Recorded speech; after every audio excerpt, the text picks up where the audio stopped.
All right, good morning, everybody. Today is Wednesday, August 6, 2014, and this is For the First Cup with Jules and Lady Pitbull on UCY.TV. Hi, how are you? Oh, excuse me, good. I'm looking for a coffee cup. Oh, my friend who was running for local treasurer lost last night. Yeah? The old order still reigns supreme. It's just ridiculous. I don't understand, and I'm not really just talking about her race. I'm talking about, the other, congressional seats, such as the John Conyers, who have been there over 30 years, and John Dingell, who's been there over 50 years. I almost want to say 60 years. He's retiring, but now his wife got on the ballot, and yes, she got elected now. So, well, it's a primary, so she's on the ballot, is what it is. So keep it in the family. That's right, the family. Damn it, it just sucks. I don't know. There was a big controversy with the ballots for John Conyers that he wasn't... Who is he? I don't even know who that is. He's a congressman for Wayne County, which is, Detroit and surrounding area there. Yeah, and he's been there forever. But he registered a bunch of people, or he had a bunch of people sign his... petition to get him on the ballot, and they weren't registered. And a judge said, that's fine, even though the law says that if you're not a registered voter, you can't be signing a petition to get somebody on the ballot. And they just threw out, all these long-standing laws, and the judge was like, oh, sure, this doesn't mean anything. Go ahead, you're on the ballot. So they put his ass on the ballot. And it's just, I don't know, I'm so sick of these. They're like, who gives a fuck? It's Detroit. Exactly! Nothing's going to change anyway here. Right. It's ridiculous. So I'm sick of the dinosaur crusty underwear bastards that are up there with, You gotta hate the crusty underwear, Jesus. I know! I mean, it's like... Damn, man, don't you people ever wash? You know what I mean? Jeez, but no, the old order still reigns supreme. As usual, I don't know. We were kind of thinking that the numbers were fudged around here last night, but they checked it out today, and it was right. She lost, and that's, fair and square is fair and square, and that's fine. Here's the thing. You assume that anyone who's an underdog is going to lose. Unless you're a come-out-of-nowhere candidate that's been groomed by CIA handlers. You know what I mean? To be whoever you're supposed to be in their grand plan of puppeteering. That's right. It's just all a process. Go through the motions and make it look like there was some competition. Yeah, absolutely. That's pretty much summed it up in a nutshell right there. CIA handlers indeed. Yeah. Damn bastards. I mean, not all of them, but we've seen a lot of them. Manchurian candidates. Uh-huh. Yeah. I think there's one running the White House right now. Let me see. He's just a really good puppet. Mm-hmm. He's one of those hand puppets, though. Yeah. Ask Larry Sinclair. Oh, did I just say that? I'm just saying he's a hand puppet because he's damn good at it. Because, guys, I want to let a cat out of the bag, except we're lucky if there's even 5 people. Good morning, Gypsy, listening this morning. So I'm going to wait until we get a crowd because I'm not letting this out. It'll get lost in the shuffle as most of it does. Mm-hmm. So you're all going to have to wait on it. Too bad. There you go. My goodness. So apparently, there's 2 storms going to impact Hawaii. Yeah, we were watching that at dinner yesterday, and even my kid, who knows enough to be dangerous, is like, oh, Mom, Hawaii's going to get destroyed. I'm like, you know what? Actually, it's probably going to get flooded really bad, at least. That does not look good. No, I mean, every single island is going to be, it says some flooding on the east, the very east island, on the east side of the smallest island there. And there's going to be widespread flooding on the big island and washed out roads and power outages, and that's where my friends are. So I'm a little worried about them, but they'll be okay. I mean, unless their tent doesn't float away somewhere, because they're like kind of at the bottom of the I'd be moving. Flash flooding, you get drowned in your sleep. Don't go I know. in a tent. I you know. want to go into a junkyard and find a car or something. Oh, they've got options. They've got a Don't a be house sleeping there. outside. No, they've got a house that's available to them too. They just choose to sleep outside. So, but there is a house that's readily available. But I there's feel gonna be massive flooding, personally. Yeah, and rain and God knows what else. And then who knows? I mean, mudslides. Yeah, mudslides from the craters and wow, God knows what all. Oh my God, it's gonna hit them dead on apparently. Yeah, I was watching. It was heading right for them. Jeez. Two of them. Back to back. And now, really, Hawaii doesn't really get hit too much by tropical storms or hurricanes. Not often, nope. So these weather patterns are really weird, and what are they going to chalk it up to? Oh, it's just El Nino. You know what I mean? No, it's climate change. They're not chalking it up even to El Nino anymore. Right. Just saying the weather's screwed up, and this is why. But, you know, if you saw those flash floods that took place in Vegas, they were pretty bizarre, man. Oh, yeah. Yeah, that's hardcore, and that doesn't happen often either. So there's some crazy. It does happen, but it doesn't happen often. I mean, even down in Texas, they have flash floods like that, and one of the reasons is because the ground is so dry that it can't absorb the water. Right. Because it's just like hard pack, you know. Yeah. Like cement. Well, yeah. I was gonna say like. What do you call it when you put it into a kiln? Clay. Oh, clay. You know, and it's all baked. Yes, baked. So it's not porous anymore, and so it can't absorb it. And yeah, you end up. And I think they were saying they had 1 inch or 4 inches in an hour. I mean, it was an extreme amount of water. Oh gosh, I feel bad for people there, you know. I mean, and it's been baking for the last 3 years of a drought there, 3 to 4 years at least. Yep. So that definitely makes for big giant problems down there for sure. I'm glad they're getting rain. I'm sure everybody's glad they're getting rain, but they're not getting enough to make any big difference, though. That's the problem. Exactly. You know, they're getting enough to cause some damage or whatever, but it's not really filling any aquifers. Right, and it's not like it's a slow, steady, gentle rain that eventually will penetrate that baked clay, you know? Right, as it's pitter-patting on the ground. Exactly. And we, hold on one second. We've had so much rain here over this summer. Hold on, I just refreshed. There we go. I refreshed the page because I think everything was locked up. So we do have more than 5 people in chat. Good morning, everybody.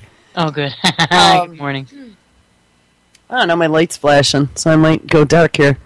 But here we've had so much rain this summer, and it's been coming in slow but steady. But it's been, you know, I mean, today it's sunny, but we've had 3, 4, 5 days of just gray and what do they call it? I'm still half asleep. That's all right. You know, or it just like spits. You know, it's just overcast and damp out. My deck out back has almost all gone green.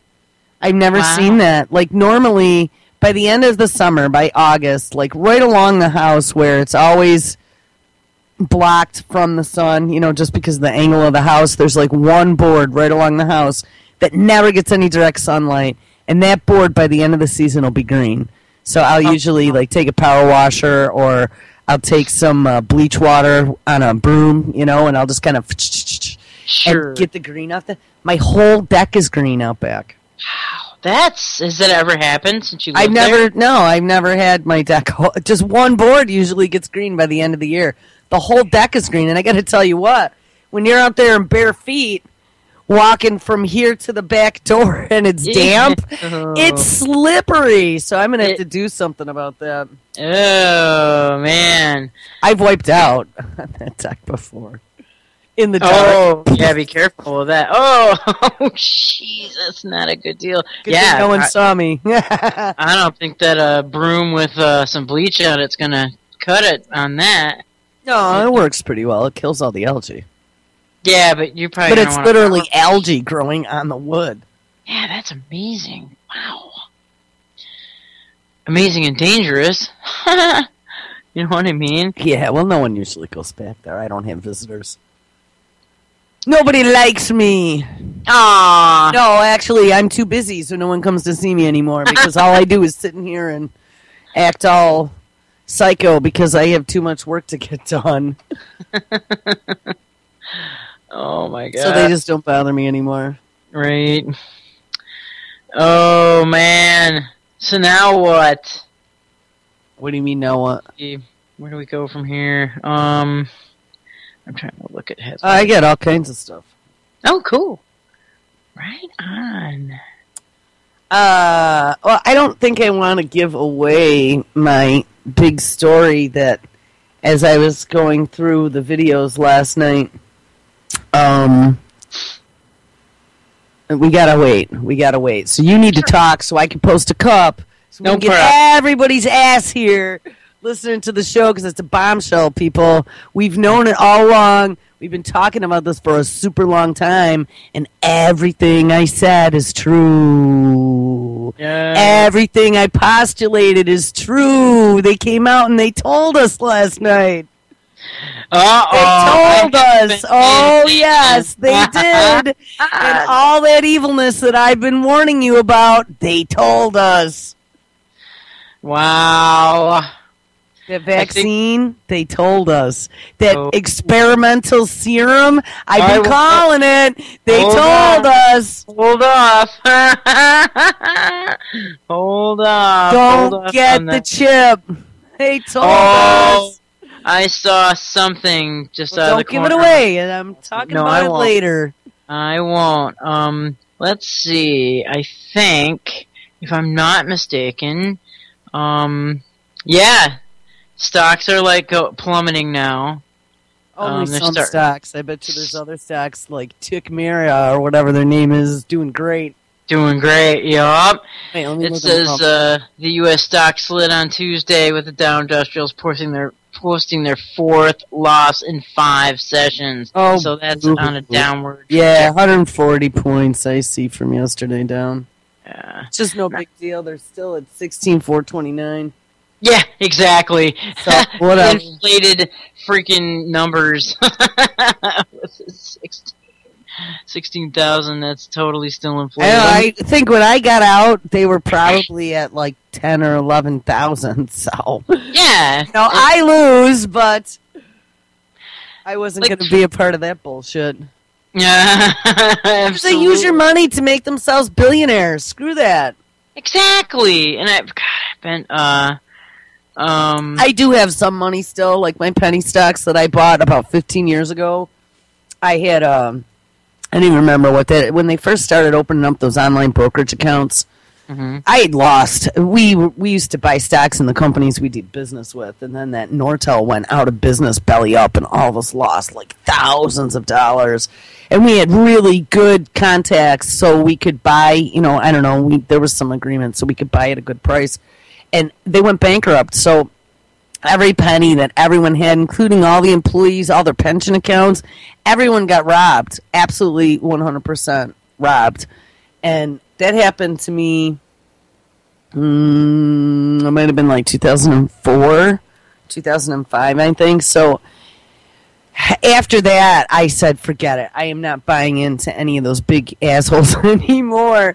That's smart. Yeah, and you know what? That wasn't the first time I lost money, because there was the other one in '99 that when there was a big crash that happened, so I lost that too. So after that, I said, you know what? I'm going to do this myself. I don't need a brokerage house who charges you all this money. Like, they were just scamming it off the top. It was unbelievable. So I did an online account. And I would do every week, like, transfer $5 from my paycheck over into my online account. So when I get $100, then I'd go shopping and I'd buy some shares of some cheap stock. And, you know, I was still in technology. I mean, I did that all my life, so that's what I was comfortable with. So I would pick, like, one of the loser ponies and say, okay, you got to make it big. You know, you're a new kid on the block and no one knows who you are. And I bought all kinds of stocks like that. So they were $2, $3, $4, $5 a share. And I do like $100. Well, guess what? Actually, some of them went belly up, but some of them did okay. And the sad fact of the matter is like for all of these, I'm lucky if I think probably my biggest stock I probably have 20 shares in, you know, because $100 isn't going to get you too far. Right. But, you know, and there's a couple that I might have 8 shares in, but they in 10 years, and I haven't touched them. I haven't touched anything. I totally washed my hands of it after I bought all that and just left them there. Yeah. There's no fees. They don't charge you any fees in the online accounts. There's a couple of them that did really well. Now, if I had 10,000 shares instead of 10, I would be much happier. There you go.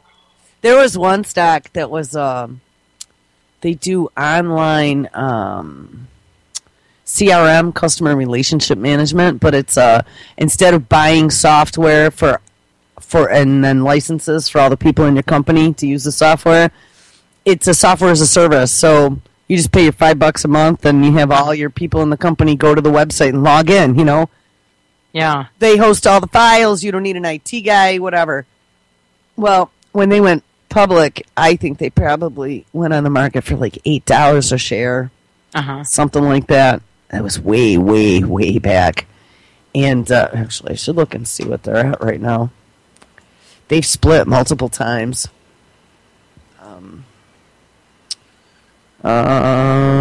Stock. I don't know. I don't even have any of my old dashboards. They took away my Google dashboard with like all my links to everything. Oh, I actually have it all that. tracked, you know. God, I hate that. I hate those updates. I got a good dovetail story to tell that. So, whenever you're ready. All right, hold on one second. If anyone cares how much I don't know. I just want to see what it's at, because the last time I was out there, I was like, man, I could have been like on the Riviera by now. I would have invested a whole shit ton of money. Yeah, it did like super duper great, but like I said, 10 shares isn't going to get you too far. No, I kind of did something like that for like when I worked at the hospital. They kind of made us pick out stocks like through like I don't know, it was either like through this teacher investment thing, I can't remember what the name of it was, or through like a Fidelity type crap thing. And this nurse, he kind of guided me through and, you know, said, this might do good, this might do good, this might do good, and this might do good. And I haven't touched it in all those years, so I don't even know what the hell it's doing. We should check on it. The problem is, here's the thing: when you sell, you get hit for all the taxes. Right. That's the whole. See, they get you coming and going, you know. And unless you've got enough money to invest in like put options the way they are, like in other words, investing in the fall of the stocks, you know what I mean? Then you're pretty much screwed. Well, and you need to have some good intelligence to be able to do that. I mean, I never had enough time or effort to pay attention to that. Oh, here we go. $54.30 a share. Oh, hey. And I bought it at like, I mean, if we go back 10 years, it opened at like around 6. Wow, that's a Yeah, I'm telling you, had I had $10,000, I would have been on the Riviera. oh man. Yeah, it did. Like I called it. This is another one of those things that I was like, I'm telling you, people, because we were looking at a CRM package. This is how I found this company. We were looking at a CRM package to roll out for the company that I worked for, and we had 500 employees, 17 locations.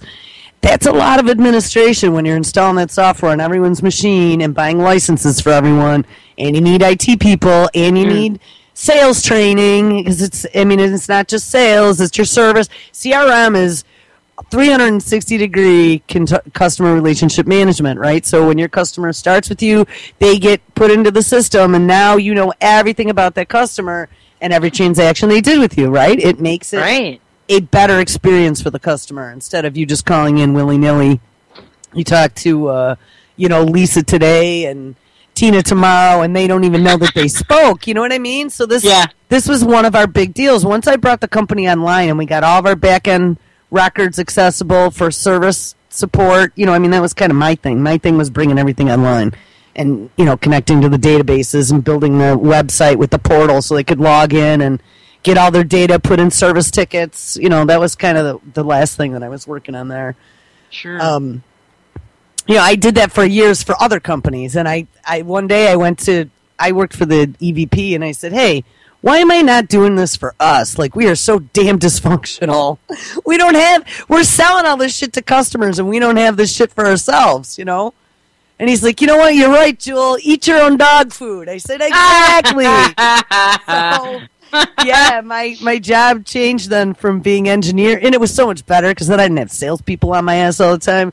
But my job changed from being engineer for all of our customers with, I don't know, we probably had 50 or 60 salespeople that were constantly on my ass. Like, honestly, you ever want to talk about driving 80 miles an hour into a wall because you can't stand it anymore? Try to have 50 or 60 rabid salespeople coming at you 24/7. It was just awful. It was absolutely awful. PTSD from that job. My God.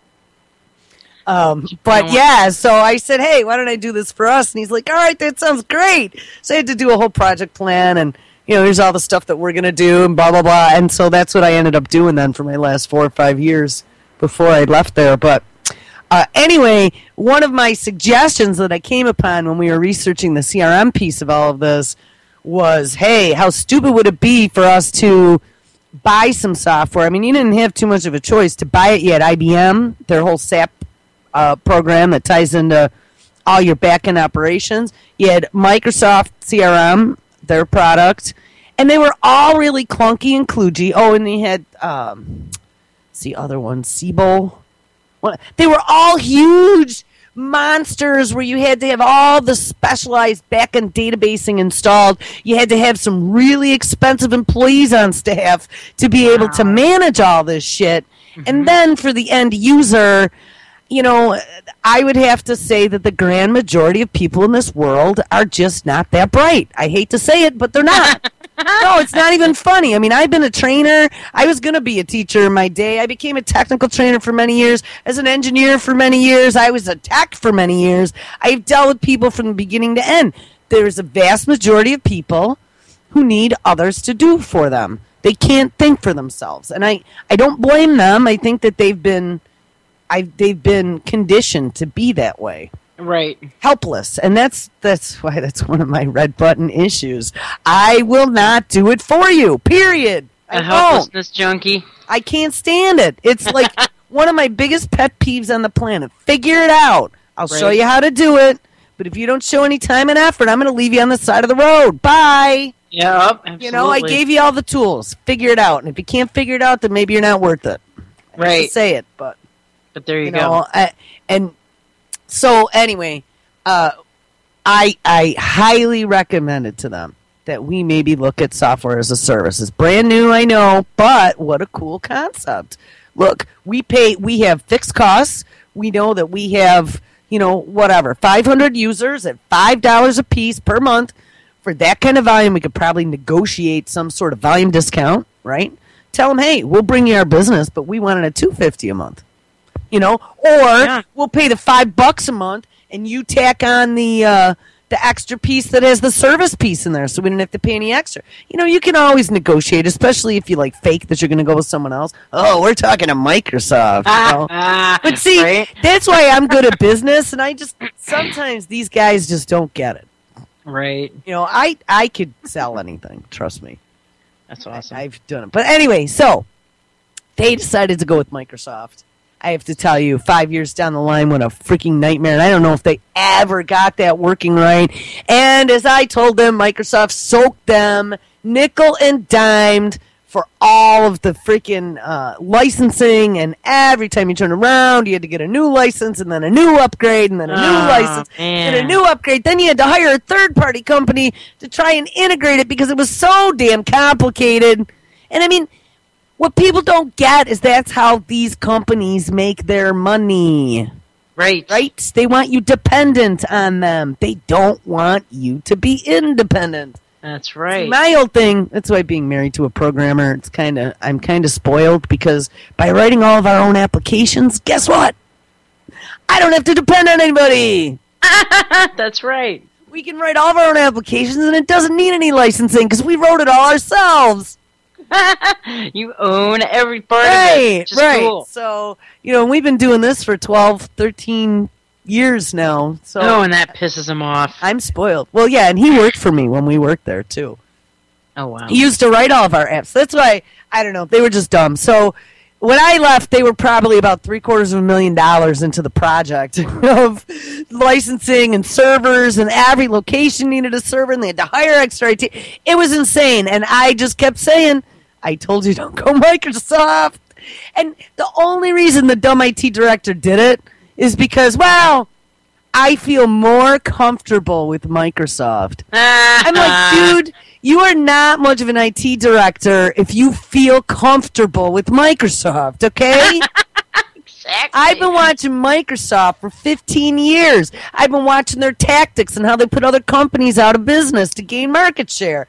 They give it away for free to tempt you with the carrot until you bite, and then Satan comes out. Bink! They got evil games they play. That's so this dude, he was like just a virgin in the woods. And he would always say to my boss, he'd be like, Jules scares me. My God. And this is a guy, this is a middle-aged man. That's funny. You know why I scare him? Because I'm intense. That's what you're he right. said. I'm intense. I'm like, hell yeah, I'm intense. You know why? Because I know what I'm talking about. So when you're giving me some line of like half-ass bullshit, right?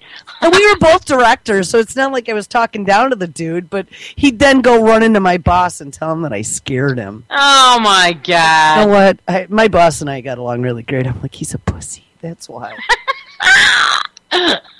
That's awesome, Jules. I hate to say that, but he was. Anyway, so my long story, what it's getting back to, is that company I told them they should have gone with, it started at $6 a share, looking at it from a consumer perspective. They must have done pretty damn good because they split multiple times, and they're $54.30 a share now. So they must be pretty damn popular.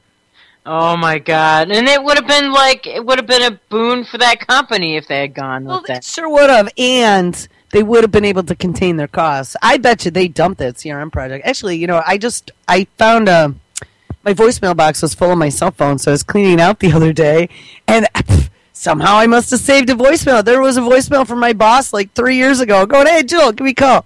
So I actually might give him a call and see how he's doing. Oh, that's cool.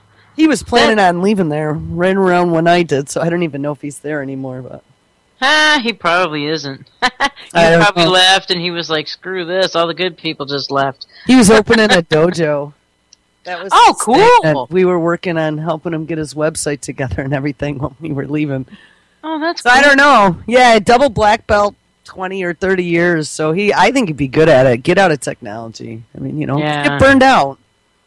Yeah, absolutely. Plus, all the physical exercise is going to do you a world of good anyway. Oh, hell yeah. And he was already probably pushing 50s, so you want to keep late 50s, if you got it, keep it. Yeah, absolutely. Yeah, don't let it go. I'm almost 50 right now, and I'm just now starting in that down that road of physical fitness. But it's doing me a world of good, let me tell you right now. Well, and here's something that I'm going to mention to everybody is, our education system, that's one thing that's broken, is I grew up with like this false impression that if anything ever happened to your body, that they could just, click, click, click, fix it. It's all science, is all known. And what they never told us is that there's a way to keep your body in shape. And no, we don't have all the cures. I mean, when you're a kid, you don't know anything about medicine. Sure. No, if you get sick, there isn't some magic bullet that's going to fix you. Oh, wait, until now. Right. But you got to take care of what you have. You have to exercise. You have to eat nutritional food. Otherwise, it's going to fall apart just like a car does if you don't put oil in it or, right. Wash the salt off of it. Sure. That's right. That's right. Before we get too far off the subject of like finances. No, I'm just blubbering. I got to find a cup still. Okay, well, let me go and start reading this, because this is interesting. This was kind of like down at the bottom, kind of tucked away. There is another 619 billion missing from a federal transparency site. This is from USA Today. Out of Washington. So more missing government money here. I saw also more missing U.S. weapons overseas the other day, like large numbers out of Afghanistan. Oh, yeah. Oh, shit, massive numbers. That. Oh, and then that general got killed there, so watch it be with American weapons. Yeah, really? Yeah, that would not surprise me whatsoever over there, let me tell you. All right, it says, this is out of Washington. It says a government website intended to make federal spending more transparent was missing at least $619 billion from 302 federal programs, a government audit has found. Shit, so they're just looting this, people. And the data does not, it says the data that does exist is wildly inaccurate, according to the Government Accountability Office, which looked at 2012 spending data. Only 2% to 7% of spending data on usaspending.gov is, quote, fully consistent with agencies' records, unquote, according to the report. Among the data missing from the 6-year-old federal website is 1, the Department of Health and Human Services failed to report nearly $544 billion, mostly in direct assistance programs like Medicare. The department admitted that it should have reported aggregate numbers of spending on those programs. Oh, we just failed to report. Number 2, the U.S. Department of Interior did not report spending for 163 of its 265 assistance programs because the department said its accounting systems were not compatible with the data formats required by usaspending.gov. The result, $5.3 billion in spending missing from the website. Another one is White House staff failed to report any programs it's directly responsible for. Really? At the Office of National Drug Control Policy, yeah, that should be completely, 86th. At the Office of the National Drug Control Policy, which is part of the White House, officials said they thought HHS was responsible for reporting for their spending, and of course they weren't. They just weren't reporting. Of course, if you have a freaking national office of something, then yeah, you should be responsible for your own freaking reporting. Somebody shouldn't have to come and start to audit you. Well, actually, that's what actually should happen. Is that they should Oh my God, people. For more than 22% of federal awards, the spending website literally doesn't know where the money went. The place of performance of federal contracts was most likely to be wrong. That's a problem. Oh, you think? Senator Tom Carper, Democrat of Delaware, the chairman of the Senate Homeland Security and Government Affairs Committee. We live in a world in which information drives decisions, Carper said, and given the budget constraints that our government faces, we need reliable information on how and where our money is being sent. Really? You think so?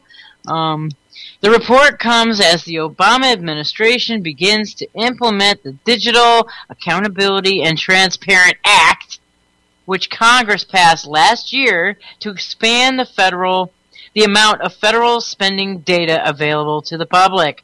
Wow, I think that's what my firm was trying to do here locally. The report said the Office of Management and Budget needed to exercise greater oversight of federal agencies reporting spending data.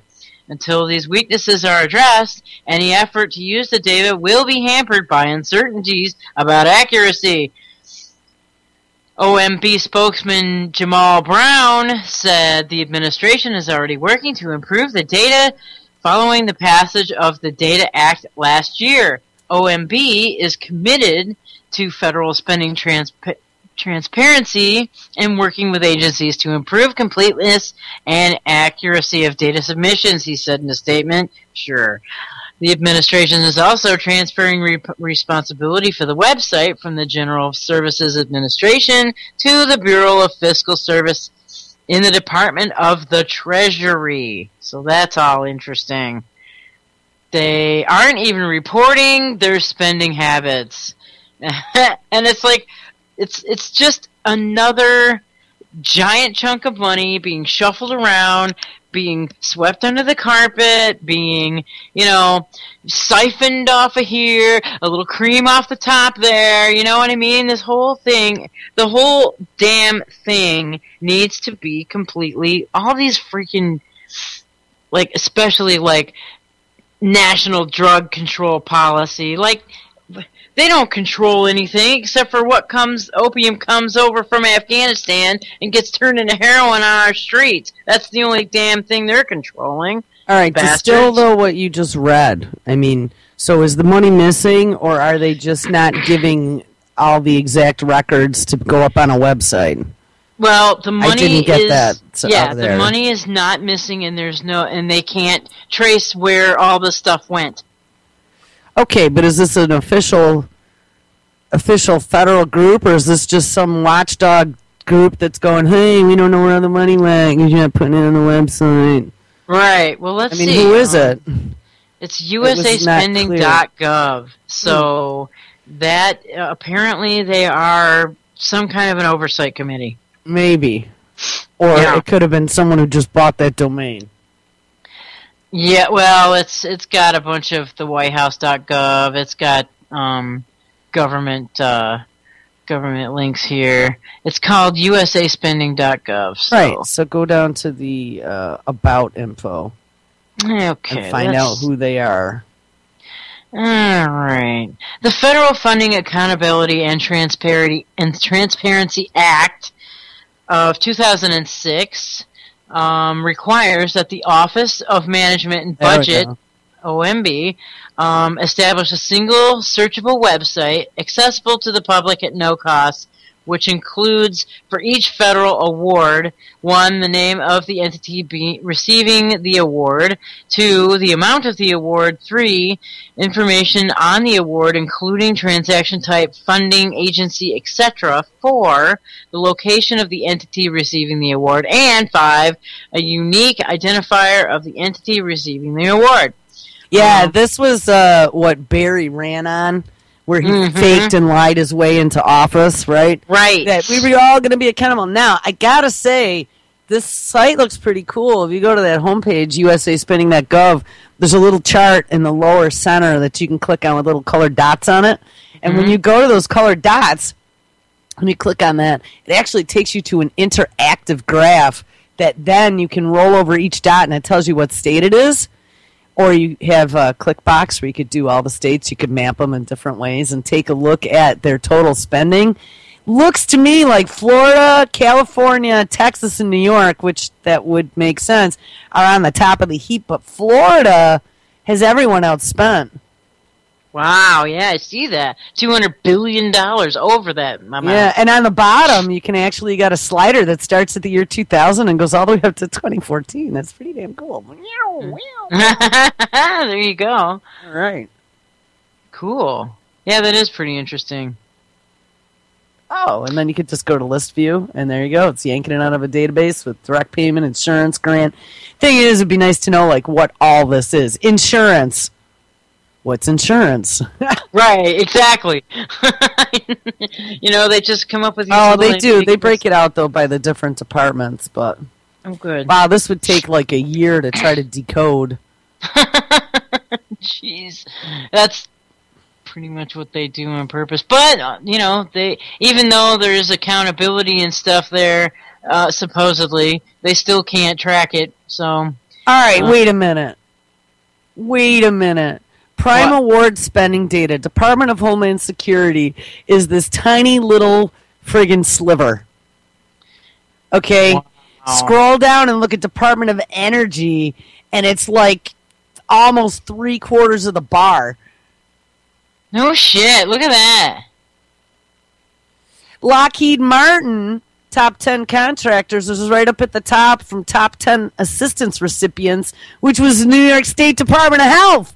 I told my friend, someone who doesn't have health insurance, if you're dying in another state, come to New York. They give it away for free. There you go. If you don't have insurance, that's the thing. New York is one of the few all-welfare states. There are more people getting public assistance than there are working here, which is not good for New York.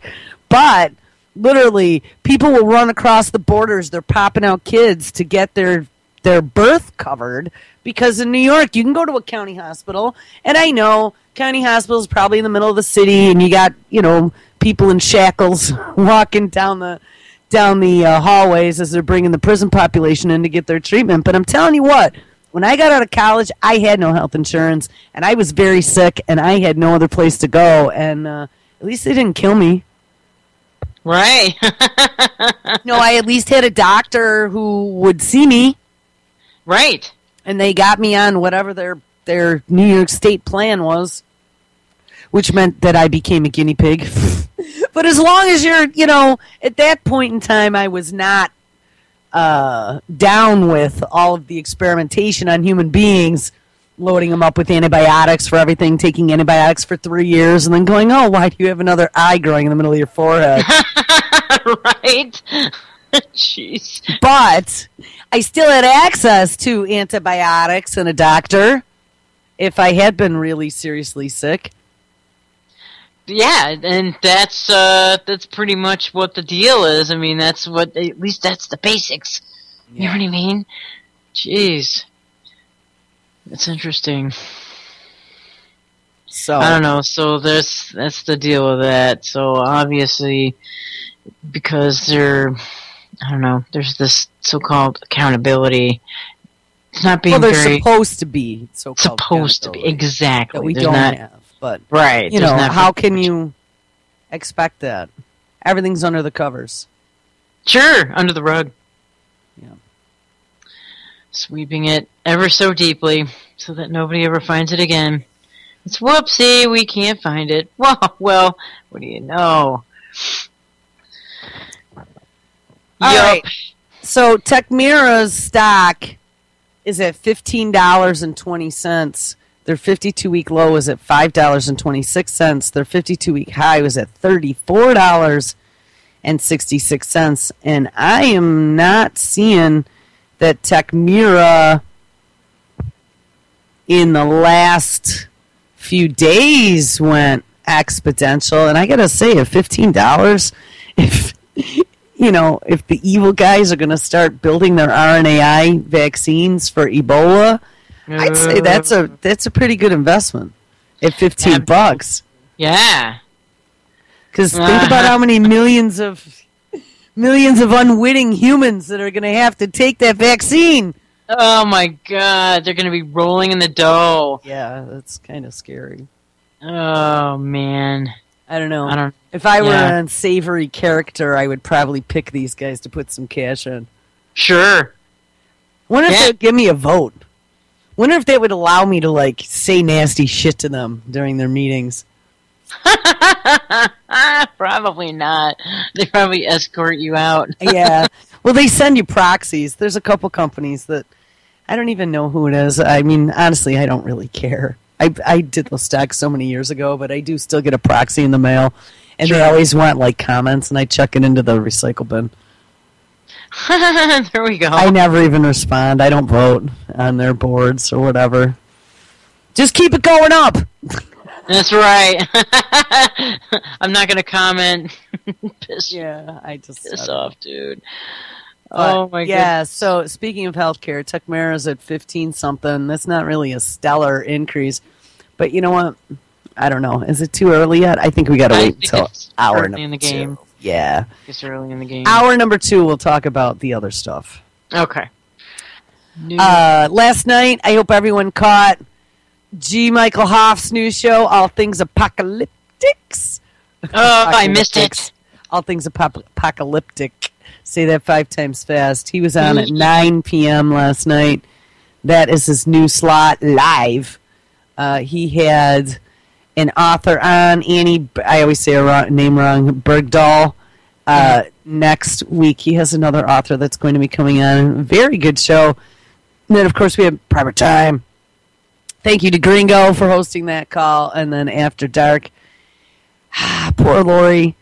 You know, I honestly think that there are certain keywords that are said, and we've said this a long time now, but, you know, it's always like, yeah, tinfoil hat people. But I got to tell you, phones were perfect all day yesterday, and even through G. Michael's show, halfway through Primer Time, and somebody must have said a keyword. Because from that time forward, there was some wacky stuff going on. Gosh, she's had trouble again? Well, I mean, it wasn't as bad as in past weeks, but yeah, there was issues. Aww. It blows. I mean, I don't know. At that point, I don't know what else to say. When people, like, at least you guys are good. They don't complain, but I do have a couple hosts that, like, when they have issues, they complain, and they're like, oh, my listeners, this and that. Well, you don't pay anything for it. Right. It's all free. We don't pay Skype. Nobody pays me. So I don't know. What am I supposed to do? Exactly. I hate to say it, but like my do I care quotient is pretty low at this moment. You know, you get kicked enough times. And that's right. I'm about laying down, just going, all right, over there. Yeah. There's the phone call. There you go. So the kicking starts to hurt after a while. Yeah, well, I'm tired. That's all. Yeah, absolutely. I'm ready to nap. I don't want any more kicking. Oh, geez, now you just made me yawn just saying those words. I know, I need more coffee. Hey, Ebola victims dragged from homes and dumped in Liberia streets.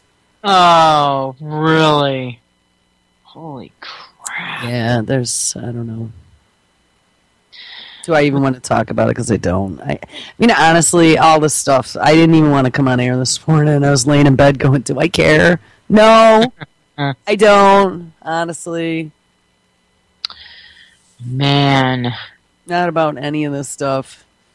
You know, I don't know. Just too many people out there expecting me to help them. And,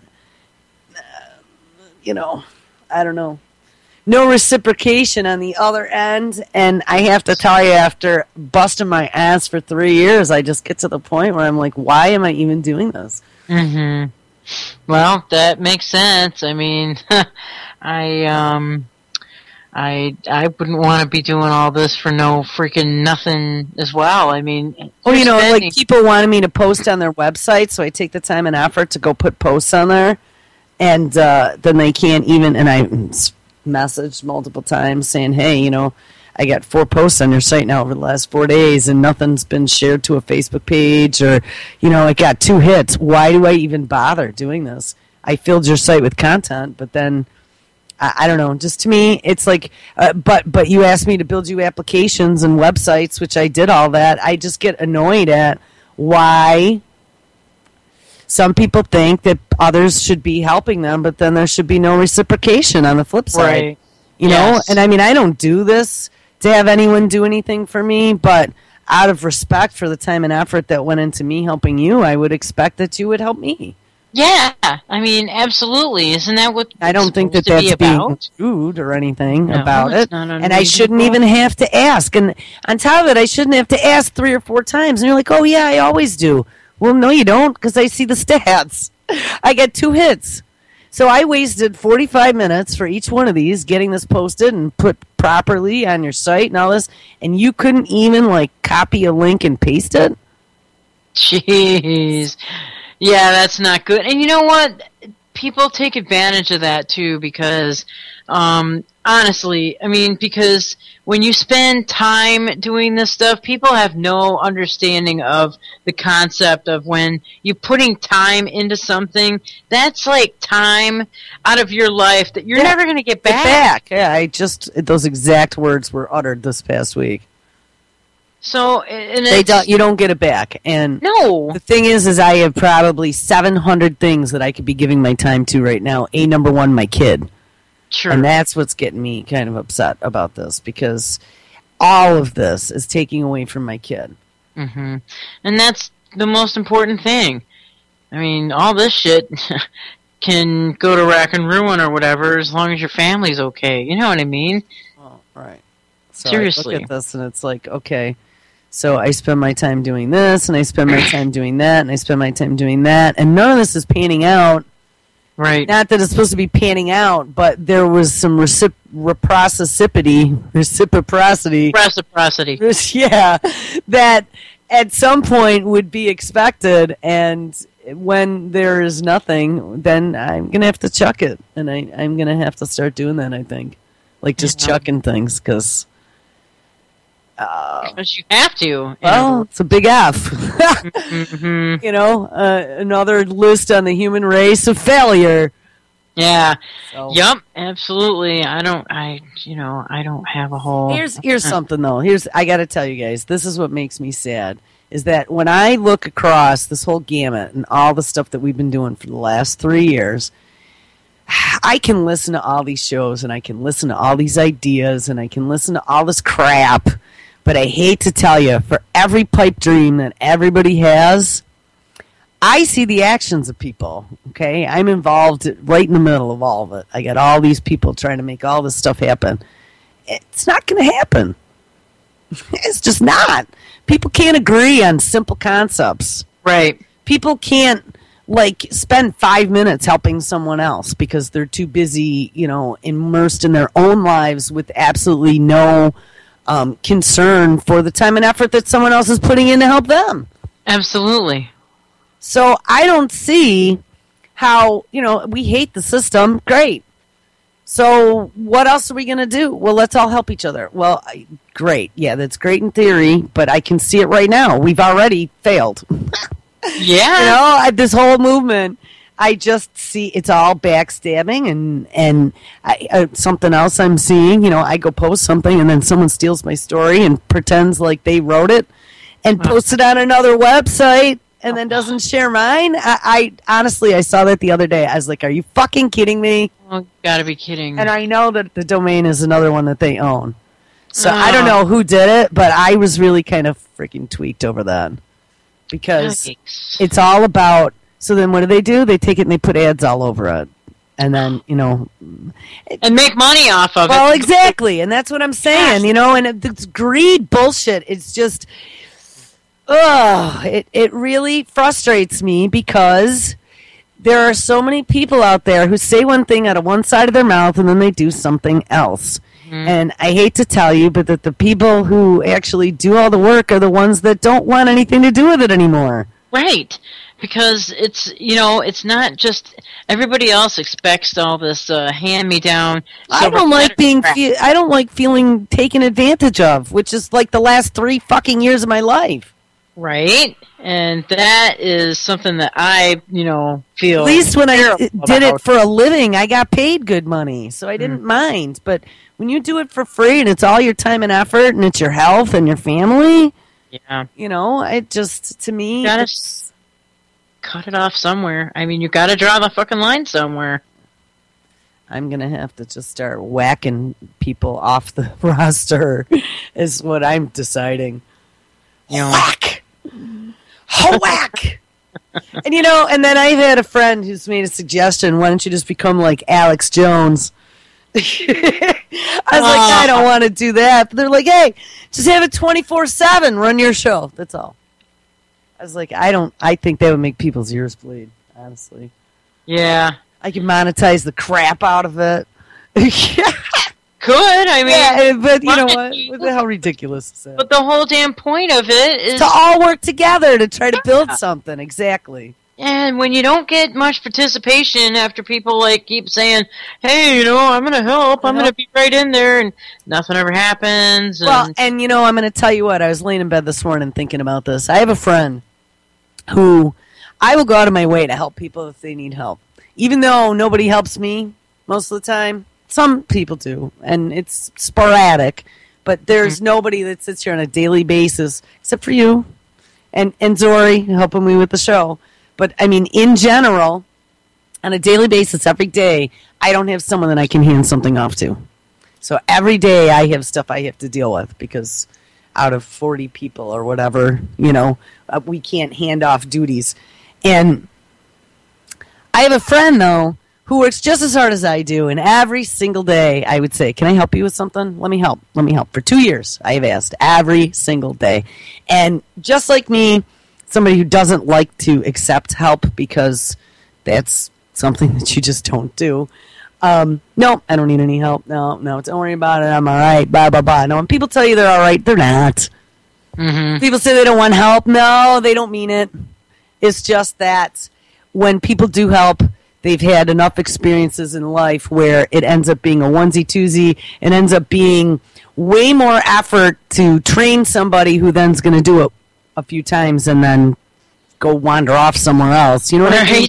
So yes. It's just more time that you could be using doing something else, putting it into time and effort that means something. So anyway, finally, this friend says, yeah, you can help. So you know what?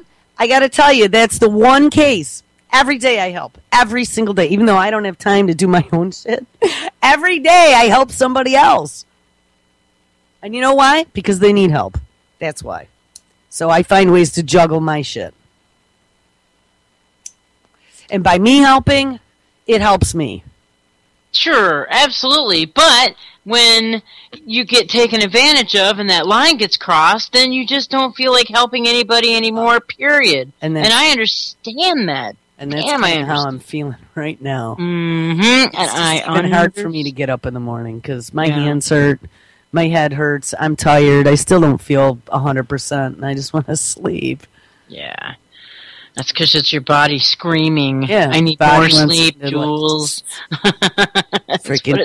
And don't think this isn't stressful. Every freaking day is stress for me. Every time someone says, well, I can't do my show, I can't be bothered to show up. Oh, I quit!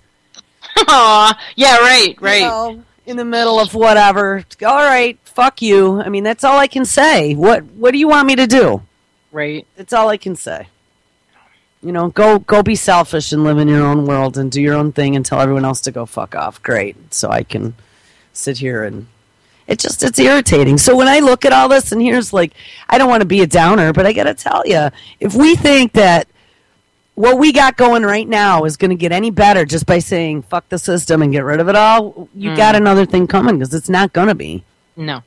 It's been a big test. These last few years has been a big test of the human race, and I think we failed it. I agree. The mindset's not there. These people still are all waiting for someone else to do something or, I don't know. It just, to me, it's a huge disappointment. I completely emphatically agree with you. And I'm not just saying it just to agree, but I'm telling you, this is... I'm disappointed. It's where it's going, and I don't know. I don't really have a whole hell of a lot of faith in, what's going to happen when the lights go out for real. I hate to say this, but you can't trust. I mean, honestly, I am one of those people that tries to trust people, but every time you trust, you get screwed. Yeah, and I've been having that like so many times happen to me. I can't even do it anymore, man. I'm having a hard time with that too myself. Honest. I don't know. It just sucks. And like your friend running for office, people complaining about all these criminals in office. Okay, well now you get a third-party candidate, so vote for him. How much worse can it be? Actually, she was running under the damn ticket, so she was running on the Republican ticket side of it. So they still didn't frickin' vote for her. No. So, I mean, that's the thing. Everyone complains, but then no one wants to do anything about it. Right. It's the same disease that everyone's suffering from. It's true. Just like for 60 freaking years, you're going to, like, elect another dingle to the office sitting in that position. I mean, come on. Right. I don't understand. And the apathy is so incredible out here. Well, I think that's what it is. I think that the world, at least this country, I mean, at least in the other parts of the world, they get up and do something. Sure. In this country, there is an epidemic of apathy. It is. It's probably the worst freaking epidemic that exists out there today right now. Mm-hmm. It's the epidemic of apathy. So I think we should do news on shit that doesn't matter. I think that's what this show should be. I think we'll rename it Shit That Doesn't Matter. That'd be more appropriate, right? I can look up... At least I wouldn't stress out over it. Right. I can look up, 5 things right now, actually. Oh, on my own personal Facebook page, that's all I post. Usually. Shit that doesn't matter. Yep. The scary one, the transparent mice that they just genetically modified. Oh. They're see-through. Man. No way. Oh, yeah, and it's like the grossest looking thing you've ever seen. Ew, ew, ew. Oh, God, I can't even... Oh, I don't know. That really... Researchers in the U.S. have developed a technique to make see-through mice. The method will help scientists create therapies for cancer, chronic pain, and other diseases. Rendering tissue transparent could be the key to our understanding of how certain diseases affect our organs, which in turn could lead to the development of better treatments for ailments such as cancer. Neuroscientist Viviana Gradignaro and her team in the California Institute of Technology have been working on a technique to make animal tissue see-through and help scientists study anatomy in even greater detail. Hey, guess what? You want your kid to be like... a see-through person? That might be a new feature that they could genetically engineer in. Like this, I'm going to have to drop this in the chat because this is like really repulsive. She chose mice and rats for the study because these rodents' biology is pretty similar to humans, which means they can be altered in ways that simulate diseases that may affect us. Don't expect to see them running around. The rodents were euthanized, and to make them see-through, the researchers removed their skin. Oh my God! And then pumped chemicals through the blood vessels, brains, and spinal cords.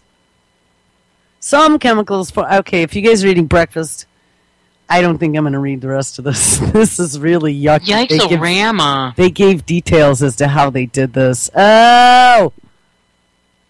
The chemicals formed a mesh-like gooey substance that holds the tissue in place, while others washed out the fats that block light, forming what they described as a, quote, rodent-shaped block of gelatin. Oh!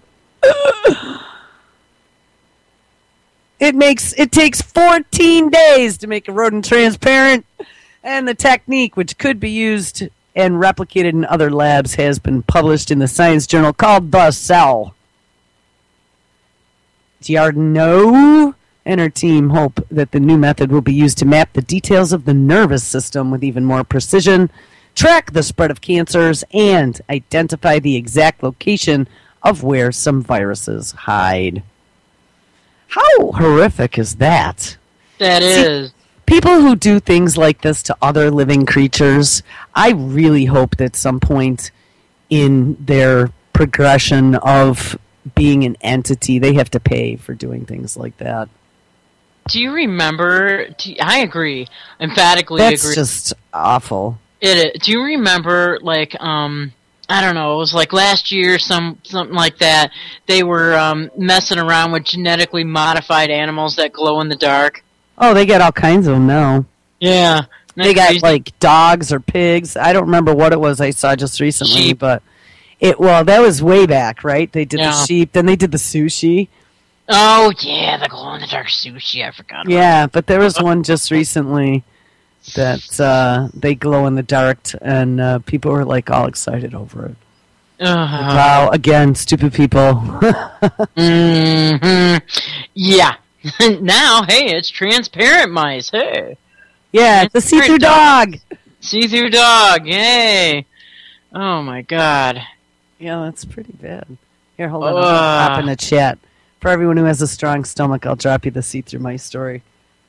You gotta at least see the picture. I'm gonna totally see that picture. I want to see it. Oh my God! You can probably. If I can get there. Here we go. That's nasty. All right. If it loads. I'm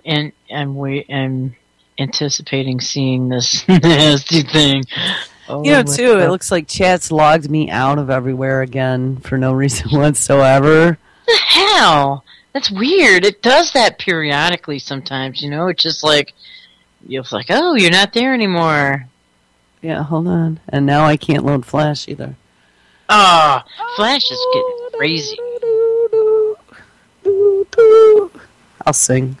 Flash has been crashing like almost every other day for me. I think they're designing the internet to fail and collapse. I don't know. It just gets old after a while, to be plainly honest. It just gets beyond old. La la la la la la la la la. Load, load, load, load. Oh, watch it spin. Come on. I've got another mouse story. If we're talking about mice, they're saying that health officials issue a warning after Colorado man dies from hantavirus. And you get the hantavirus. So is it hantavirus or is it pneumonic plague? Or is it bubonic plague? Or is it rabies? Or is it, I don't know. Let me read this thing. It's nice and short and sweet. So while that's loading or whatever, I can do this at least. It says a man in Eagle County, Colorado has died from hantavirus, a disease that kills nearly half the people who get infected. We have not had a case since 2005, so it is a little rare for us to see that in Eagle County, said Jennifer Ledwig, Eagle County Public Health Director. Just 2 weeks ago, the man who recently moved to Eagle County was infected and died at a local hospital. Now, county officials are urging people to be aware. Hantavirus is a very serious illness, and about 40% of the cases are fatal, Ledwig said. Let's see here. In Colorado, nearly all cases come from contact with deer mouse's excrement. So, hey, the deer mouse carrying the hantavirus. Hey, there you go. The most important thing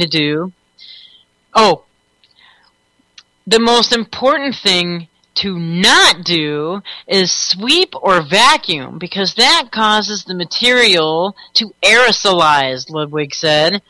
Most commonly near woodpiles or cleaning outhouses or sheds that were locked up for the winter. Large muscle aches can be one sign of the virus. Nausea, vomiting, and diarrhea are other symptoms. That kind of sounds like Ebola to me. Health officials say it can take up to 6 weeks to see symptoms. That's interesting. I mean, if you mess around with like mice poo or whatever 6 weeks ago, you're not going to freaking remember that. We do not believe that anybody else was exposed or at risk, Ludwig said. This unfortunate event is an opportunity to let people know how hantavirus, while rare, is still a threat in the community as it is everywhere in Colorado. So there you go, guys. The cute little deer mice with the big old brown eyes. It's out to give you hantavirus. Crazy, crazy crap. Oh my God! Here's another one. This time it's rabbits. Jefferson County, and this is in Colorado again. So 2 of these little things are going on. Jefferson County, Colorado. So this is again in Colorado. Health officials in Jefferson County were warning the public to stay away from sick or dead rabbits because they may have rabbit fever, a disease that can infect humans. It's a disease of rabbits and beavers and rodents. So here we go with the mice thing again. It can be life-threatening in people, but if proper precautions are taken, the chances of getting it are pretty low. Dave Vogel has been hunting for rabbits, not just any rabbits. We're looking for dead rabbits, Vogel said. If he finds one, he'll bag it and drop it in his cooler. I've got some ice that will keep it from going bad, he said. Vogel is an environmental health specialist with Jefferson County Public Health. He's looking for rabbit carcasses to take to the lab for testing. He wants to see if rabbits are dying from tumeria, a bacterial disease. Yeah, that's the one that we talked about. That was the one that I sent you the things that they'd already been... There was the bioterror kits and whatever, remember? That's right. Tumeria, that's right. Yep. Now they're saying rabbits have got it. Yeah, rabbits did have it. And that woman got it, too, in New Mexico, right over the Colorado border. Oh, that's right. Yeah, hold on. I'll go out to RSOE and we'll see if there's any more cases. Interesting. It says, we get cases in animals almost every year, Vogel said. But this year, health officials are warning humans rabbit fever can be passed on if people handle sick or dead bunnies, or if they've been bitten or if they've been bitten by an infected tick or a flea. Yeah, the fleas. And, that's how plague spreads. That's how, what else was it with fleas? I mean, there's a lot of diseases that can spread via flea. And you got to be careful because they get on birds, they get on deer, they get on all kinds of creatures that, holy crap. Yeah. You guys need to go to this RSOE map and just look at, I always said it's the end of the world on one page. Honestly, look at all the things going on right now. Oh, my God. Click on that. It's here for anyone who's not in chat. If you want the link, this is a website out of Hungary. There's 2 programmers. They database and pull feeds for all these things, and they map them. And honestly, I've emailed them a few times. They're pretty nice guys. Whoa! Yeah! Holy crap! The website is HIS, as in Sam, Z, dot, RSOE, dot, HU, which is Hungary. And I think that might actually get you to the main site. But if that doesn't get you there, after HU, do /alert map /index2.php. And that will take you to them. But I'm telling you, it might take you there if I go. Dude, the whole entire freaking west freaking coast is just covered with flames. Wildfire. Yeah. My goodness. Yeah. Pretty insane. And you could zoom in, zoom way in, zoom. You could zoom in and take a look at each of those items as you roll over. Look at the earthquakes. Look at Alaska. Look at them all. Alaska looks like it's off the hook right now. Damn. But if you look at the events. There's red and green ones, and I can see the one in Colorado. Biological hazard. Yes, that's the tularemia. Yes. Was. And there were wild rabbits and 2 domestic cats now. Oh my god. So that, I didn't see the domestic cats before. Yeah, me neither. It says, let me finish reading this real quick. It's just a couple more sentences. Maybe there's something else here. It says, Vocal is checking the area around South Table Mountain Park because of reports of dead rabbits. They're looking for any evidence that there might be rabbits in the holes. Vocal says rabbit fever can be prevented by avoiding exposure, use insect repellent, blah, blah, blah, blah, blah. When you're coming across a wild bunny, tularemia does not spread from person to person.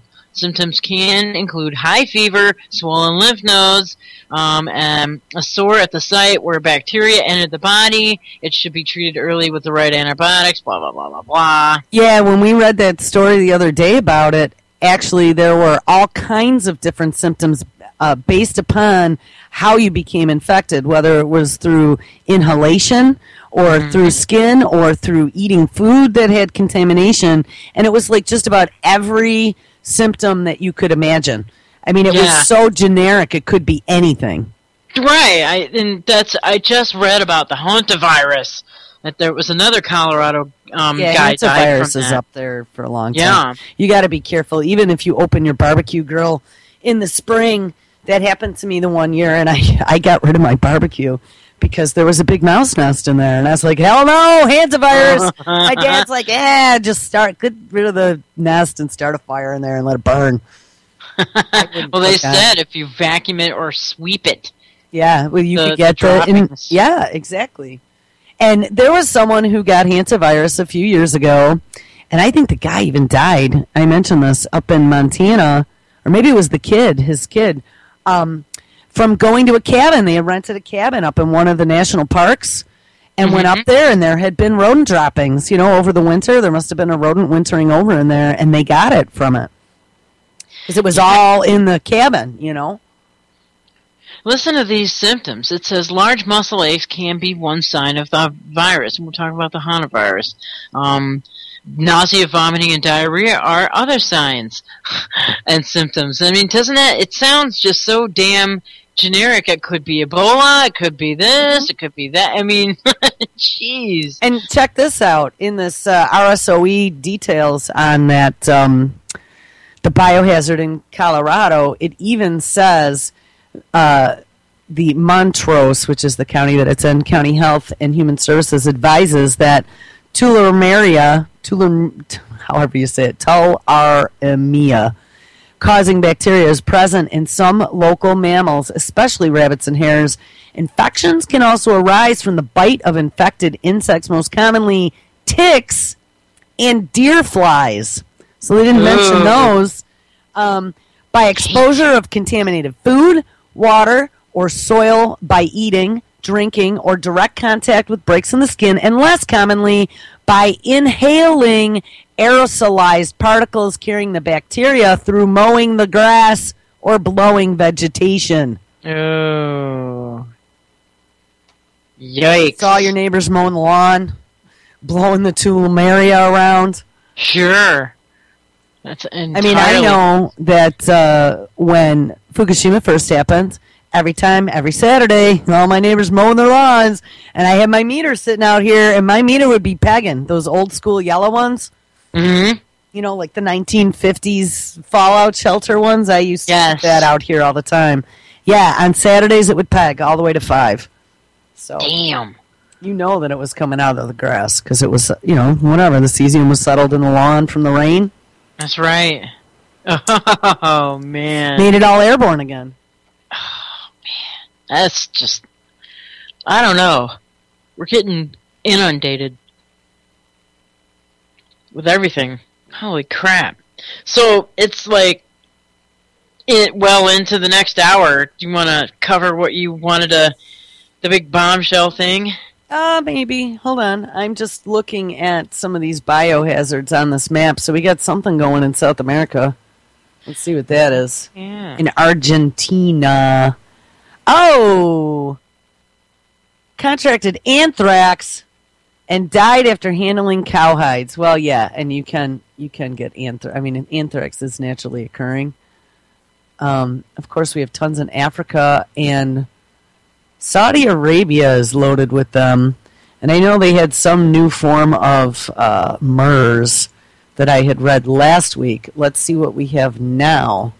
There's red ones and green ones. Yes, Saudi Arabia says a man has died from a new, brand spanking new respiratory virus somehow related to SARS. So, hey, but it's some new version. Isn't that amazing how these new versions just show up? Yeah, and this is the one that comes out of the Saudi Arabia. I think I read this like weeks ago. Well, no. There's MERS and there's SARS. MERS, they believed, just like Ebola, they said, we think it comes from fruit bats. Yeah, well, MERS, we think it comes from camels.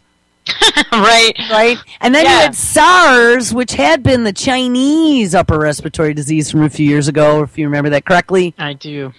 So this is SARS now in Saudi Arabia. This is not MERS. This is SARS. Oh, okay. But it's some new version of SARS. And it has now brought the death toll to 63 deaths in Saudi Arabia from the SARS-like illness. The health ministry, and weird, I haven't seen any news on this. The health ministry said on Friday that the latest victim, a 19-year-old, has died southeast of Riyadh, according to a report from the Associated Press.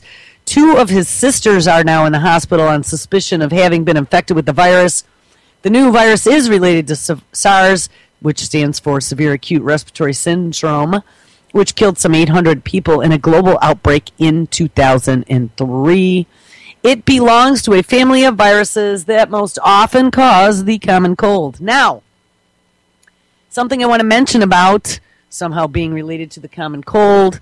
I've been studying bioterror since 2001 and all of the horrible things that they could do. Because, you know what? It's something that since I read The Stand, and I've mentioned this many times, it was in 1979, I've been waiting for, okay? I've always thought that these bastards were going to pull something like this because no preparation, no guns, no food is going to protect you from something that is airborne and highly virulent, okay? Right. And so, hey, if psychos running the asylum, that would be an easy way to take people out. Well, one of the things that they'd always talked about to make a pandemic would be that it has to be transmissible easily between people. Because if it's not, then obviously you're not going to have a pandemic. And one of the ways that they discovered doing that, when they first were talking about how to make a zombie virus back in 2012, I believe. I mean, seriously, like the science journals were writing up stories on it. They had talked about taking something like rabies and crossing it with the common cold. Because, hey, it would be easy then to spread it from person to person now, wouldn't it? Right. So interesting that this SARS-like virus is somehow also related to the common cold that then kills people easily. Right. Especially the young. That's the one thing that got me about this. It typically, if you remember, SARS went after the young. Yeah, 19 years old this kid was. And typically it was killing people with stronger immune systems. Yeah, see, that's what really gets me because, I mean, it doesn't matter how physically fit you are, how good your immune system is. If you can get something to penetrate that, that's a big deal. Yeah, which is, would be like a win for the psychopaths running the asylum. Hey, it works! Mm-hmm. And look at all these people who are too healthy to be affected. Now we got a way in the back door. Right. Whatever they did special to that to make it attack healthy people and take them down is, that's the key. Now, I see in China also has a case of pneumonic plague. Now, I believe when we read last week about them quarantining an entire town of 300 people, do you remember that? Yes. I believe that was bubonic plague. Yes, it was. That's what I remember it was. Well, now it looks like they also have some pneumonic plague there as well. Jeez. Boy, doesn't it just seem like somebody's running around the freaking planet? I think they are, honestly. You know what I mean? I really think they are. All right, here, listen to this. Authorities in the city of Jinwan, northwest Chinese Gansu province, issued a level 3 emergency alert in response to the death of a resident from pneumonic plague. The victim, surnamed Wang, but whose gender was not stated, died after contracting the serious lung infection, said a publicity official from the Human Health and Family Planning Commission. Following confirmation of the cause of death, 151 people known to have been in close contact with Wang, who lived in Huimen, were put into isolation pending health checks, the city government has said. Now, isn't this... I got to tell you, one thing that I see with these quote-unquote virulent materials appearing in, and you know, there's probably 8 or 10 of them now, of biohazards that are appearing all over that we haven't, I at least don't remember seeing these all popping up like whack-a-moles before. Yeah. Notice how they're making it a big deal and then we're working on quarantining. You know, when have you heard about quarantining large populations before? I mean, maybe with the foot and mouth disease and the animals and whatever, but not in a personal people population, not in cities. I mean, this is a new thing. This isn't normal. This isn't something that, I mean, maybe one case at a blue moon in the past, but this is happening everywhere. All over the planet. I mean, geez, you look at that map and there's red biohazard freaking things all over the place. They're trying to normalize this shit. Yeah. They're trying to normalize being quarantined. Yes. Right. And I'll read a little bit more here. They were put into isolation pending health checks, the city government had said. Human is administered by, I don't know, whatever that province is. The tests failed to find any evidence to suggest that any of the people were similarly infected, the government said in a statement on its website. They have, however, what do you think they have, however, been given? Vaccines! It didn't say a vaccine, but medicine. They've been given medicine in a precautionary measure, the statement said. As a result of the emergency alert, the third highest in a 4-tier system, 4 quarantine areas have been set up. In Human City, in Chijin Town, in Iksu Village, and in another unnamed rural area, the government said. Several roads in and out of Jukin have also been closed, including the Lihao Expressway that links it to Jingsao Province in the Yingzhou-Yingdu Autonomic Region, whatever. Local traffic police said, we do not know when the road will reopen, said Meng Junhui, a police officer who patrols the expressway, adding that drivers have been told to find alternative routes. The plague that killed Wang is thought to have come from fleas carried by rats. The deadly disease decimated populations across Europe in the 14th century. Guys, Plum Island unleashed. That's right. That's what I'm seeing. I see, you know what, and how interesting, they just have been working on moving Plum Island to Kansas. That's right. You know, some of the same wording in that article, I remember, was kind of the same wording as when you were reading about that bubonic plague, where they closed all these roads in and out of the province. Yeah, that was in China. You know what I mean? Yeah, that's exactly. I'm telling you, I think they're really trying to make this normal for people, right? Put enough of it in the news, and it's only a onesie-twosie here or there, but get everybody used to the fact that when there's an outbreak, you need to be quarantined. And notice how this all started, the ramp-up. The ramp-up started with all of the news about the CDC finding anthrax, That's right. Right? Oh, look, they've been sitting on top of a filing cabinet for 25 years. Holy crap. Oh, look, the keys were just stuck in the safe of the toxic materials. That's right. And there were probably 6 different stories of absolute mishandling of these level 4 killer viruses and bacteria And then all of a sudden we started hearing again. That was when they pulled the plug again off of Ebola. Remember, it got out early and they said, oh shit, it's not percolating enough. Shut it down. No, it's all under control. Right. No, it's so under control. We're not even counting cases anymore. Right. And that was just such a load of crap. And we knew there was a load of crap because they pulled the same shit with the swine flu that never got enough teeth to get off the ground. Right. They did the exact same thing. Oh, you know what? There's so many cases. We're just not even going to count it anymore. People coming in being sick. We're just going to treat them for being sick. And they might not even be sick. And it might not even be what we said it was. It might not even be swine flu, but screw it. Right. Yeah, there's nothing to see here. Don't pay attention anymore. Normalize it. Yeah. That's what they're doing. Yeah. I just want to read this biohazard description at the bottom because I think this puts like a really nice little bow on the top of it all, and then we'll kind of hop over to my my big news. This says biohazard description: viruses and bacteria that cause severe to fatal diseases in humans, for which vaccines or other treatments are not available, such as Bolivian and Argentine hemorrhagic fevers. Which, by the way, that hemorrhagic fever. And I'm trying to remember which hemorrhagic fever. Was it the Marburg? No. I'll have to remember. Because there's tons of cases of that hemorrhagic fever. I actually went to a hemorrhagic fever map, and it is a pandemic, literally. It is in all these countries, and it's very related to Ebola. I heard that last night on somebody's show that they were it's related to Ebola.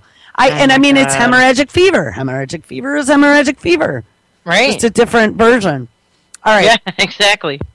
Also included in this are H5N1 bird flu. Oh, Dengog. That's what it was. Dengog hemorrhagic fever. Yes.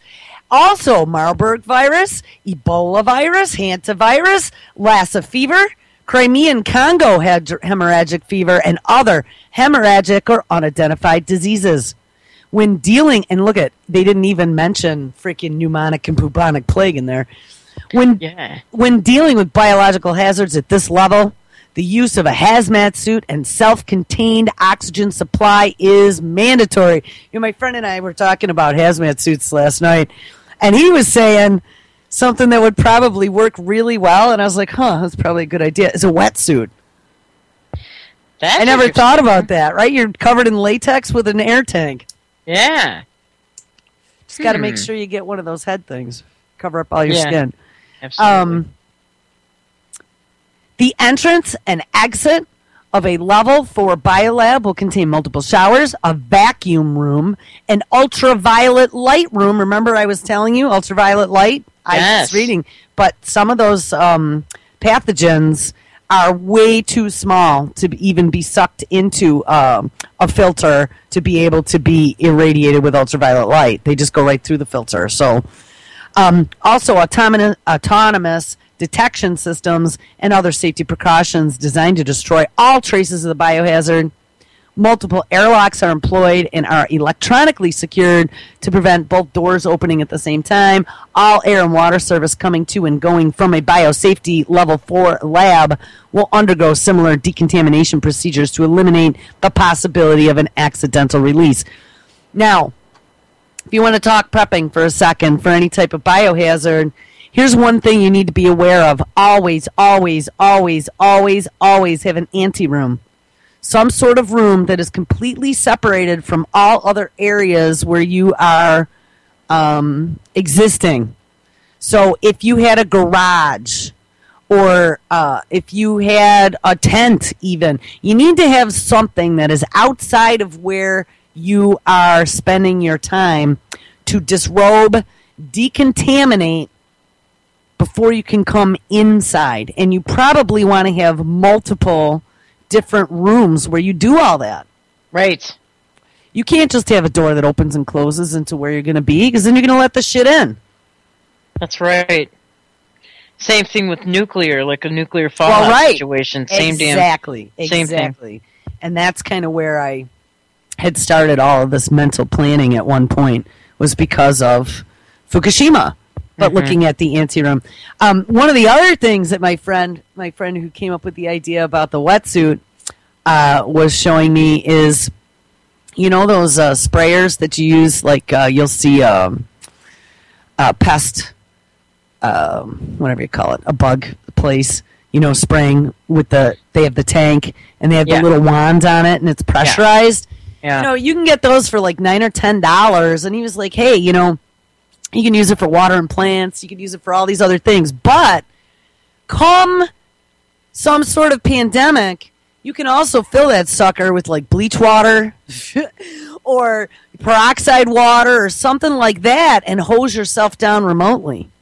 That's a really good idea. Yeah, I never thought about that. So I think this weekend I'm actually going to get myself one of those. I saw them at like Kmart or Walmart. They had them for $10. So really? That's good $10. Well, there you go. Shit. You know, although I don't think the wetsuit idea, where it may help, you know, with viruses, but I doubt it's going to do much for radioactive fallout. Why?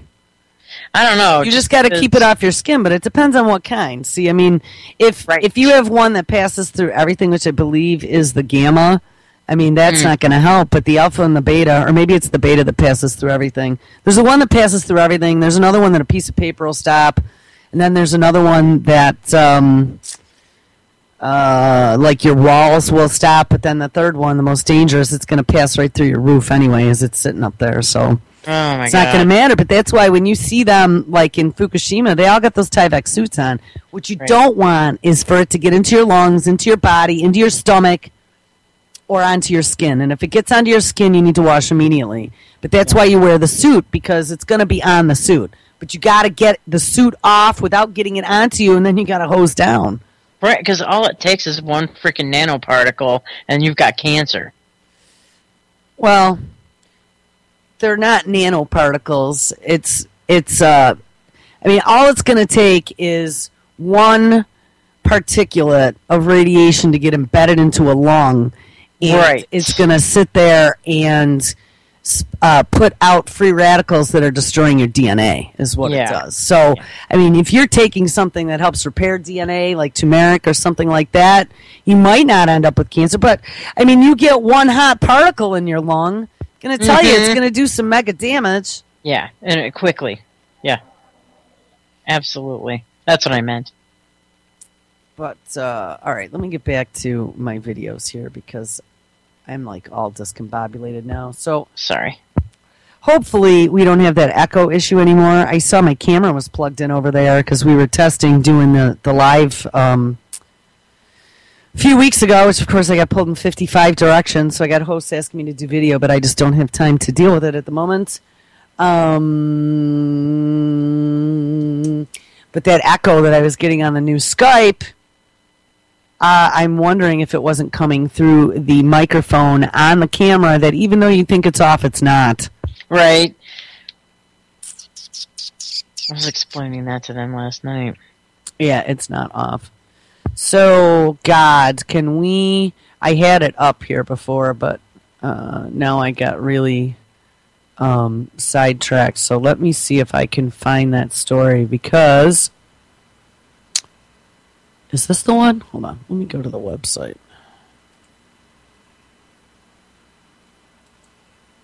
How the experimental Ebola serum works. That's what it's called. Yeah, here it is. Oh, boy. And I've been waiting for this because they've been talking about it for a few days now. Now, did I play the clip yesterday of Sanjay Gupta coming on saying that how miraculous it was within like minutes? The guy was up and he was walking and wow, look at how freaking amazing this is. Yeah. Yeah, they pulled out their buttholes. Yeah. Suddenly, oh, there's no cure, and oh, look, yeah, you totally played that. Yeah, okay, so, hold on, let me pull me in, because now all the truth is coming out. I knew it. I'm telling you, I knew this is what those motherfuckers were going to do. Sorry, because I usually don't say that, but this has been something we've been calling for months. Yes. Months and months, and they pulled it. And it happened without fanfare. As these things usually do. Uh-oh. Skype is hanging now. All right, there we go. Do we hear echo? Echo! No, see, it was my camera. Wow. Yep. All right. No echo here either. Good. All right, guys. Anyone who has been educated in the School of Jules is going to know what I'm talking about, so listen to this. Check it. Profound. It's everything we work for. Erica Ullman Sapphire is part of the team of 25 labs in 7 countries that created the serum taken by both American Ebola patients. And so far, the cocktail seems to be working.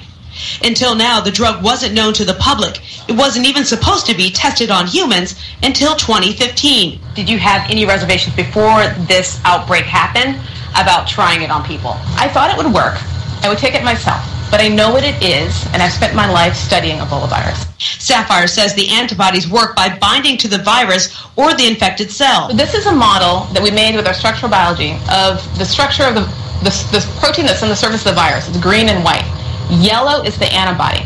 And so this is the molecule the virus uses to attach to a human cell and drive itself in. The antibody will attach itself to it and do one of a couple things. One of the ones in the ZMAP cocktail alerts the immune system to the presence of the infection. The other two do exactly this. They bind to the base of this molecule and prevent it from working. One reason... All right, we're going to stop. So up until this point, it sounds like any other vaccine. You know, it binds to it and it does whatever and blah, blah, blah. Okay, cool. All right, here we go. It takes so long to make doses is the need to recreate the antibodies, something the scientists are able to do rather cheaply with tobacco plants. Bing. Yes. Bing. Bing. Yeah. Bing. What have I been talking about? That whole DARPA-funded program at Texas A&M and all those federal dollars going in making GMO2 tobacco plants with this RNAi bullshit. Bing. They just said it. With tobacco plants. Guys, this is the stuff that I've been freaking out over, and now they've injected it into humans. Oh, we weren't even ready for human trials yet. I take it myself, but I take it myself. I know. I've worked with the stuff. I know all about Ebola. Yeah, and RNAi. Is she injecting herself? I mean, what the hell? So we're going to hear that again. I'm going to keep playing. Antibodies, something the scientists are able to do rather cheaply with tobacco plants. They're taking hundreds of plants at a time, dipping them in this genetic solution.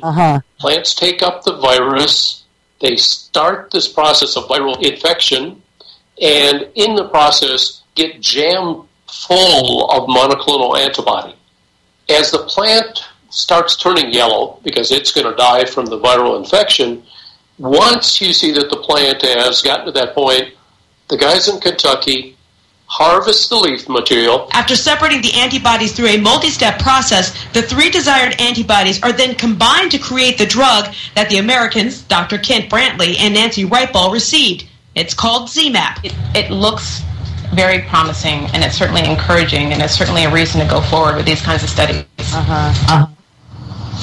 Now, Aaron, you talk about how quickly Dr. Brantley improved. Well, when you talk to Dr. Sapphire, she says it brought tears to her eyes when she saw him walk from the ambulance into the hospital. But that being said, these are the first 2 humans to get this drug. And so they're saying without having a control patient, there's still a lot more information that needs to be taken in, a lot more research that needs to be done before they're sure exactly how well it works. Because right now, we don't know if these 2 patients were improving on their own or if it was all because of this experimental drug, Aaron. Guys, this is part of the Blue Angel program. Okay? Ew. And if you, I remember because I did the graphic when Madison wrote about this a few years ago, and it looks like the Angel of Death, okay? Yeah. This is the DARPA Blue Angel program. So let me read. Now, we've talked about this, too. I mean, this is absolutely 100% GMO tobacco. I had said the name. Was it Philip Morris? Philip Morris was totally invested now in this. Yes. So get this. The drug being credited, and I mean, people are going, oh my God. And I mean, here's the thing. We've been talking about this. I've been freaking out over this for years. And people are pretending like this is all brand new. Absolutely not. This has been going on for a long time, and they have just been waiting for a way to get this in the door. And oh, what? We didn't have to go through all the FDA hoops now because it's an emergency. Right. Didn't we say that was going to happen?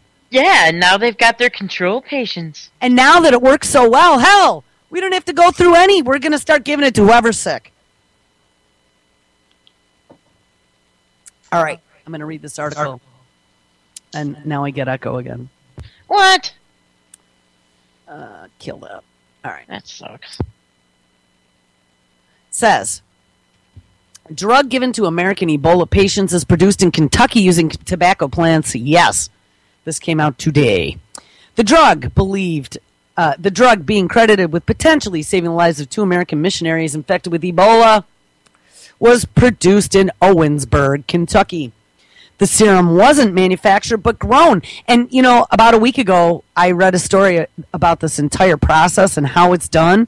And do you remember they literally drown these tobacco plants in the serum? It was a really horrific process where they force them to suck up this liquid.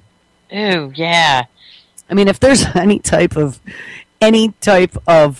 consciousness in a plant, which they do think that there is some sort of at least sentience in plants, think about what a horrific process that is. Yeah. As the plants are being drowned in this poison. Oh, my God. The serum wasn't manufactured but grown. Kentucky Bioprocessing, acquired by, Reynolds American. Hold on. So is it R.J. Reynolds? I thought it was Phillips. Phone. Well, maybe they're all in. Maybe they're all in cahoots now. Well, hold on. Who did that say? Reynolds American? What did that say? Reynolds American. Let's do a quick search on that. RENYOLDS American. Oh, and look at Reynolds American stock. Yeah, I bet that just went up. Shit. Oh, my God. Reynolds American is a Winston-Salem based subsidiary. Winston-Salem. Salem Cigarettes, Winston? Yes. That's right. R.J. Reynolds. So, are they all... So, I'm like short-circuiting now. Oh, my God. Here on their main website, R.J. Reynolds, transforming tobacco, what it means and why it matters. We're going to make it into good things for the world. Oh, boy. Transforming tobacco. GMO tobacco, yeah. Holy crap, holy. I wonder if my friend knows that they also make Camels. He insists that, no, it's Turkish tobacco, and it's the best. It's the only good one out there. No, it's owned by R.J. Reynolds,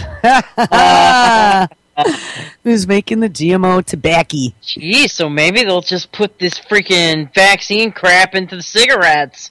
Hey, why not? So hold on. Who was the other company? It was Philip Morris. I remember the Philip Morris being read. I remember you read that. Right, because I thought it was R.J. Reynolds, because the R.J. Reynolds got sued, didn't they? Yeah. Philip Morris and vaccine. And they had to put that massive payout for one person. Remember we were reading that? Yeah. Philip Morris plans plant flu vaccine for China.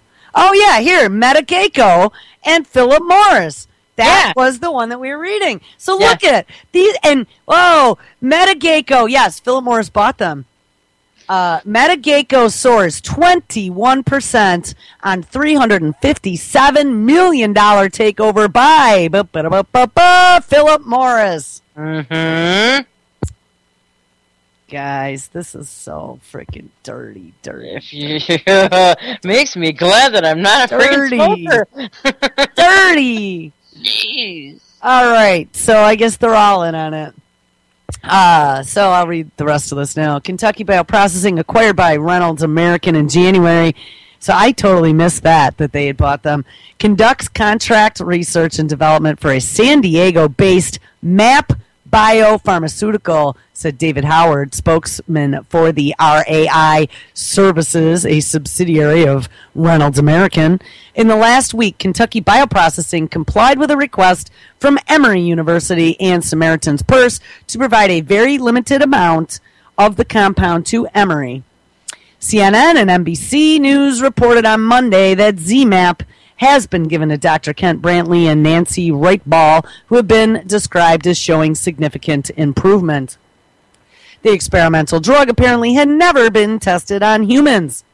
In 2007, MAP, working under contract for the U.S. Department of Defense, didn't I tell ya, and other federal agencies, namely DARPA, engaged the KBP to develop a process to manufacture a compound designed to be post-exposure treatment for the Ebola virus. That compound was MB-003 or ZMapp, a cocktail of antibodies that has proven to be most effective treatment so far in fighting off the Ebola virus. Now, one of the things I'm going to tell you, and we talked about this yesterday, there are two competing technologies. This company is the one that makes the RNAi technology. Metageico, the other company, is the one I am pretty certain that was working on the mRNA technology. Competing technologies, both in manipulating RNA to then go into your body and manipulate your DNA to now recognize new pathogens. Says MAP Biopharmaceuticals has the structure of this protein to battle Ebola. And they are building that protein. In a study published last year, scientists at the U.S. Army Medical Research Institute of Infectious Diseases reported that 43% of infected non-human primates recovered after receiving the treatment intravenously for 104 to 120 hours after infection, after the symptoms developed. Something else I'm going to tell you. The way they put this out, that they were first already working on this, was because, and they started talking about this in 2006 when I took that FEMA class, they were trying to develop a universal flu vaccine. Right. Okay? And it didn't require them to know what the flu was going to be because it could be made quickly and easily with the antibodies, and then your body would adapt.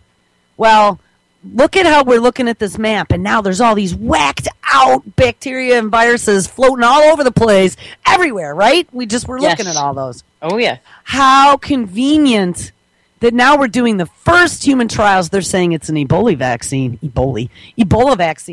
But this is the vaccine that can be used for anything. Yeah. Okay, they just want to get this out there so everyone's like, oh, it's going to save my life. It's going to save my life. Guys, this is not shit you want in you. We've been all saying, don't get the chip. This is it. This is the stuff. To be able to go in and manipulate your DNA on a cellular level. Think of the horror that can be done. If Absolutely. they literally get this, and I mean, I don't even know if there's other ways they could get this shit into our bodies, because I'm sure there is. But this is blatant in your face. Line up and get one. Not even volunteer basis if they start putting it in the tobacco products, for God's sakes. You don't have a freaking choice if you're a smoker, because you're already freaking addicted to their product.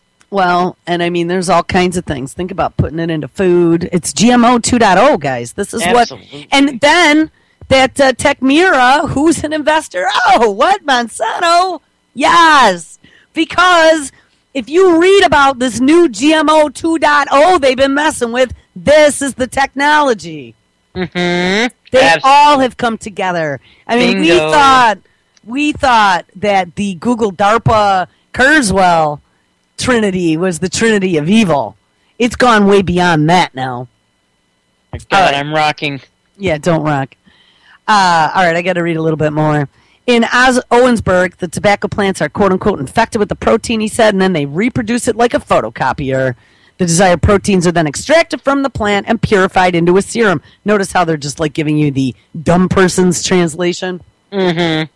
Scientists have long known that tobacco readily picks up genes inserted into it. The Owensburg facility uses that ability to quickly and inexpensively produce large volumes of a compound within weeks. They have also been selected for work on some of the biggest threats to human health on the planet, which include an H1N1 vaccine, an anti-rabies antibody, norovirus or the cruise ship virus, HIV prevention, parvovirus, and an HPV vaccine.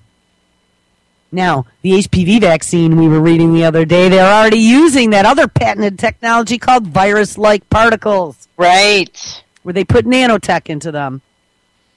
ZMapp, the drug used on the American Ebola victims, has not been approved in the United States or other countries.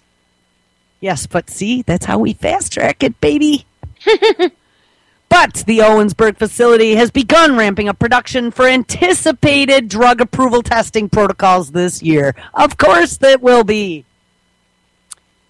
KBP is working closely with MAP and other agencies to increase production, but that process will take several months.